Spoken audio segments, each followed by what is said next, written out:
자, 지금 많은 분들이요, 미국의 이 트럼프 대통령이 북한과의 협상에 말려들어서 한국을 결국은 포기하고 적당히 북한, 한국, 중국이 짜고 돌아가는 판에 말려들어 결국은 미군이 손을 떼고 나가고 북한은 처음에는 비핵화하는 척 하다가 결국은 종전선언, 평화협정 등 평화체제만 구축하고 미국하고 수교하고 한국만 낙동강 오리알이 되고 북한은 핵을 가진 채 이 모든 상황이 끝나버리지 않는가에 대해서 굉장한 우려를 하고 있을 걸로 보입니다.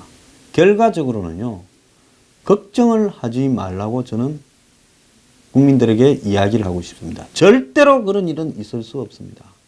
미국도 한국보다 훨씬 많이 쏘가봤고요. 지금 미국이, 일본이 오히려 한국보다 훨씬 더 강하게 북한 비핵화에 대해서 다양한 대책을 세우면서 준비를 하고 있습니다. 지금 미국엔 트럼프만 있는 것도 아니고요. 저도 트럼프 대통령이라는 사람의 능력이나 자질에 대해서 한간에 이야기하는 것처럼 폄하하는 게 아니라 매우 높게 평가를 합니다만은 이 사람이 정치적인 신념이나 가치에 대한 신념 부분에서 비즈니스맨 출신이라서 그런 부분이 흔들릴 수 있지 않을까? 또 이 사람 말이 워낙 왔다 갔다 하는 것처럼 비춰지는 스타일이라서 스타일상에서 나온 우려들이 굉장히 많을 수 있다고 보고 있습니다. 그런데 폼페이오가 김정은을 만나고 나왔다 이런 이야기까지 나오니까 많은 한국의 국민들이요, 굉장히 두려움을 가지고 지금 진행되고 있는 모습들을 지켜보는 것 같아요. 자, 트럼프가 어제 아베와 공동 기자회견을 가졌습니다. 제가 그랬잖아요. 아베가 4월 중순에 미국을 방문해서 트럼프 앞에서 북한과의 지금 미북 정상회담에 대해서 확고하게 이야기를 해달라고 말을 분명히 할 거다. 그런 이야기를 제가 분명히 했죠. 그래서 아베가 트럼프에게 매우 강하게 이야기를 했고, 일본은 어제 통상 문제에 대해서 하나도 얻어내지 못했어요. 다만 이 북한 문제만 강하게 이야기를 했습니다. 그래서 관세 문제에 대해서는 트럼프가 일본을 빼주는 걸 거부를 해서 빈손으로 아베가 돌아가고 있다. 이렇게 지금 보도까지 나오고 있어요. 그럼에도 아베는 트럼프에게 북한 문제에 대해서는 원칙적인 이야기를 계속했습니다. 그런데 한국에서는 트럼프는 아베한테 립 서비스만 했고 아베는 본전도 건지지 못했다라고 지금 보도를 하고 있습니다. 자, 그러면서 트럼프는 어제 계속 낙관론에 대해서 잘 돼갈 거다, 잘 돼갈 거다 이야기를 하지만 그건 정말로 저 양반이 가지고 있는 특유의 스타일이에요. 되기 전까지 굉장히 상대방이 딱 계약하는 그 직전까지 칭찬합니다. 훌륭한 사람이고 잘 될 거라 믿는다. 우리 둘 다 돈 많이 벌 거다. 우리 둘이 파트너가 되면 앞으로 뭐 큰일을 할 거다. 당신 회사에 축복이 있기를 바란다. 사업할 때 허구한 날 그래요. 그러다가 딱 자기 계약대로 안 되면, 자기가 이 계약서를 작성해 놓은 게 있지 않겠어요? 딱 안 되면 그때부터는 저놈 죽일 놈이다 되는 겁니다. 원래 그런 사람이에요.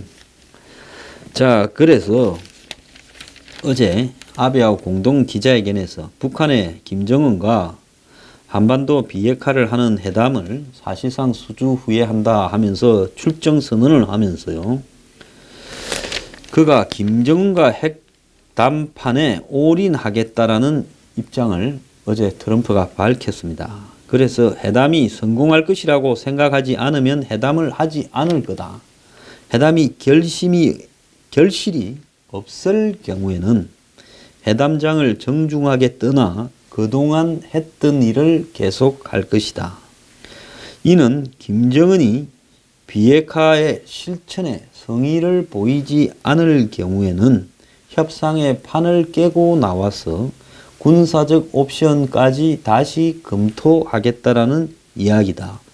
그래서 all or nothing, 전부가 아니면 전무식으로 비핵화를 하든지 아니면 전쟁이다. 이런 식으로 이제 특유의 회담을 앞둔 상대방 기제압을 지금 하고 있는 겁니다. 그래서 김정은 보고 너 죽을래 살래 택해라 이제 이 이야기를 한 거죠. 그래서 트럼프가 김정은과 회담 목표가 CVID라는 점을 어제 분명히 했고요. 그럼 그걸 할 경우에는 획기적으로 보상을 해주겠다 했습니다. 그러면서 과거 정권의 실수는 반복하지 않겠다. 북한이 비핵화를 할 때까지 최대한 압박 캠페인을 계속하게 될 거다. 지금 북한이 트럼프가 김정은이 만난다고 해서 조금이라도 그걸 갖고 북한에 뭘 풀어주거나 빼주거나 한국이 북한하고 뭘 주고받거나 하는 거는 알자 없다라는 이야기를 한 거죠. 자, 그러면서 CVID라는 핵 폐기에 대한 원칙을 확인을 했고요. 그리고 이 두 정상은 이것뿐만 아니라 아베가 가서 한국이 해야 될 일을 하나 하고 왔어요. 북한이 없애야 될 거는 핵무기뿐만 아니라 ICBM은 물론 일본과 한국을 공격할 수 있는 중단거리 탄도미사일도 포기해야 된다고 한 겁니다. 일본 입장에서는요. 미국이 핵만 없앤다고 해놓고 그 다음에 ICBM만 없앤다고 해버리면 북한이 핵을 안 없앨 거고 일본이 볼 때 그러면 일본까지 날라오는 1500km, 2000km 안팎의 그 중단거리 미사일들 뭐 스커드, 노동 뭐 이런 거 있잖아요. 그런 거 쭉 쏴대면 미국은 빠져버리고 우리가 저걸 어떻게 다 감당을 하냐 그런 건데요. 한국은 여기에 대해서 말 한마디 하는 걸 제가 들어본 적 없어요. 북한의 단거리 미사일. 한국은 단거리죠. 제일 먼 데가 500km면 되고 제주도까지 가도 1000km도 안 되잖아요. 그래서 한국이 말하지 않은 거를 아베가 가서 중단거리 미사일도 폐기해야 된다고 이렇게 상호 합의를 해왔습니다. 그러면서 트럼프는 북한이 억류하고 있는 한국계 미국인 석방 문제도 언급하고 북한 인권 문제도 거론을 했습니다. 폼페이오 국무장관은 미국 시간으로 4월 1일 지난 부활절 날 김정은과 만나서 미국인 석방을 요구했고 또 백악관이 이를 밀어붙이고 있다 알려지고 있고요. 그래서 미북 정상회담에 맞춰서 이 사람들을 석방을 하려고 추진했지만은 이 북한이 평양에서 한다면 앞에서 데려와가지고 데려가라고 또 쇼를 하겠지만 제3국에서 하니까 이 문제가 좀 또 달라졌다. 그러면서 미국은 성의가 있다면 이런 거는 해결부터 당연히 해야 되는 게 아니냐 이렇게 이야기를 하고 있고요. 자, 트럼프가 전례 없이 평화를 강조했다고 이것이 평화체제 구축이라는 패키지가 선물로 주어질 거라고 한국 언론들이 소설을 쓰고 있어요. 천만의 말씀이에요. 북한이 진짜로 정상국가로 돌아오는가 안 오는가에 대해서 전부 확인을 하고 난 뒤의 일이기 때문에 그거는 북한이 진짜 김정은이 미쳐서 정상적인 사람이 된다면 우리도 나쁘게 할 이유가 없지요. 그런데 벼락을 쳐맞아도 그럴 인간이 아니기 때문에 그 걱정은 할 필요가 없을 것 같아요. 안 될 거니까. 트럼프는 쇼맨십에 뛰어난 사람입니다. 그 사람이 어프렌티스라는 프로에 한 번 나갈 때 32억인가 받았대요. 그래가지고 쇼를 하면서 TV의 일종의 요즘 같으면 예능의 스타지요. 너 해고야. 이렇게 하면서 이 스타가 된 사람 아닙니까? 트럼프가 텔레비에 안 나왔으면요 대통령도 안 됐죠. 미국에 저 정도로 돈 많은 사람 수두룩합니다. 그런데 대통령이 된 거는 TV 스타 출신이었다는 부분이 크게 엄청난 지명도가 있었던 거죠. 미국에서 트럼프 모르는 사람은 거의 없었으니까요. 자, 그런데 트럼프가 이런 스타 기질을 가지고 막 말을 어수선하게 하니까 이걸 바라보는 한국 사람들의 심정이 트럼프 말 한마디에 따라서 바늘로 심장을 찌르는 것처럼 쿡쿡 아플 겁니다. 그런데 미국은 트럼프만을 바라봐야 되는 게 아니라요. 시스템을 바라봐야 되는 국가예요.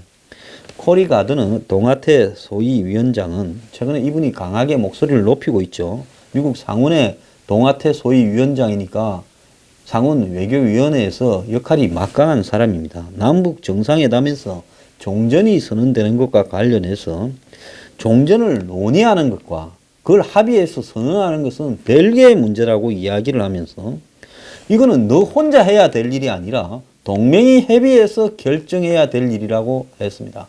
그러니 주제 넘게 나서서 깝죽거리지 마라는 이야기죠. 자, 가드너 위원장은 조선일보와 인터뷰에서요. 북한의 핵 위협은 현실이고 비핵화 전까지 북한의 적대성은 여전히 남아있다.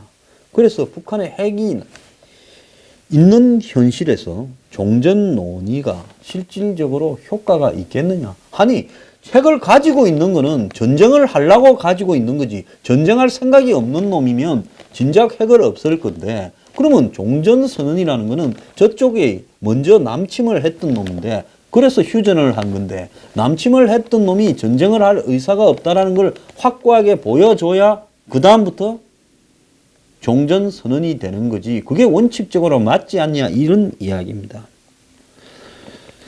그래서 가드너 위원장은 미 의회에서 이 한국 문제를 가장 직접적으로 다루는 최일선에 있는 소위의 위원이에요. 그래서 이 사람은 트럼프가 종전에 관한 대화를 축복한다. I give my blessing 이렇게 말을 한 부분에 대해서 트럼프 대통령이 종전 논의를 할 수 있다고 한 것이지 종전을 어떤 결과물을 합의했다고 한 것은 아니다. 참 미국의 상원들 바빠요. 대통령이 어질러 놓은 말을 직접 또 해석과 풀이까지 해줘야 되니까요. 그래서 동맹의 관점을 마음에 두는 것이 중요하다. 이 사람은요. 전형적인 미국 상류층 용어를 쓰기 때문에 동맹의 관점을 마음에 두는 것이 중요하다. 이 말이 뭔가 하면 미국의 생각을 너네들이 의식을 하면서 종전이라는 말을 이렇게 짓거려라. 이런 이야기입니다. 그래서 남북 정상회담에서 미국이 받아들일 수 없는 합의를 함부로 하지 마라. 너들 그러다간 죽는다는 이야기입니다. 가드너 위원장은 남북 정상회담 의제에 대해서 비핵화가 논의의 핵심이 돼야 된다. 제가 숱하게 이야기를 하죠. 아니 무슨 놈의 정상회담 하는데 종전선언이니 평화체제니 이런 이야기가 한국에서 나오고 자빠졌냐. 비핵화의 이야기가 나와야지. 그래서 미북 정상회담까지 기다리지 않고 남북 정상회담에서도 구체적인 합의가 있어야 한다. 자, 북한이 트럼프 만나서 그럴 것 같으면 한국하고 비핵화하겠다는 거 한번 밝혀봐라 이야기예요. 비꼬는 거죠. 절대로 한국하고 그런 이야기 안 하겠죠. 그러면서 남북 정상회담은 CVID 비핵화를 위한 돌파구 역할을 해야 된다. 그거 말고 너희들이 북한하고 쑥덕거렸다가는 한번 보자 이야기입니다. 그래서 지금 미국은 4월 27일 날 남북 정상회담에서 이 양자가 문재인, 김정은 뭔 말 하는가를 딱 보고 있어요. 그리고 거기에서 이상한 소리 하면 분위기가 곧바로 이상하게 확 돌아가 버릴 거라고 보고 있습니다. 그리고 북한의 비핵화 약속에 대해 북한을 신뢰하기 전에 검증이 있어야 한다. 이러면서 북한은 94년과 2005년에도 비핵화를 약속했지만 지키지 않았다. 한 번 쏘으면 속인 사람 탓이지만 두 번 쏘으면 속은 사람 탓이다라고 했어요. 이 한국에도 이런 말이 있는데 미국에도 이런 말을 이렇게 하네요. 자, 한 번 쏘으면 속인 놈 탓이지만 두 번 쏘으면 속은 놈이 문제다. 이 말은 누구 보고 하겠어요? 문재인 들으라고 하는 겁니다. 그러면서 북한의 비핵화가 이루어지기 전까지 어떤 상황에서도 대북 제재 완화는 안 된다. 개성공단 재개도 비핵화가 이루어지기 전까지 불가능하다. 그러면서 가드너 위원장은 협상 실패 시 군사행동 가능성에 대해 군사행동은 그때는 언제든 가능하다라고 이야기를 했습니다. 자, 김정은이 오늘 당 전원회의를 소집을 해서 이 회의가 노동당의 주요 결정을 갖다가 하는 회의인데 폼페이오 만난 뒤에 중대 결심을 해서 비핵화 사전 조치에 나설 가능성이 있다고 한국 언론들은 이야기를 하는데요. 꿈 깨기 바랍니다.